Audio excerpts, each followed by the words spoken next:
আমরা কেন এখানে আসছি?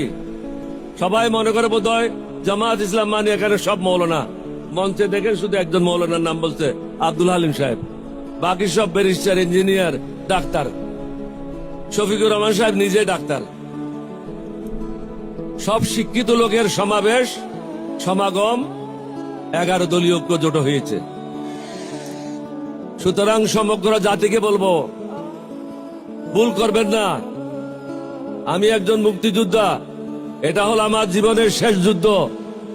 এই যুদ্ধ হলো সন্ত্রাসীদের বিরুদ্ধে, চাঁদাবাজদের বিরুদ্ধে, মাস্তানদের বিরুদ্ধে, টেন্ডারবাজদের বিরুদ্ধে।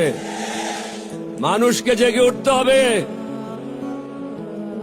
কয়েকটা টাকার বিনিময়ে, মিথ্যা কথার আশ্বাসে জাতিকে বিক্রি করবেন না।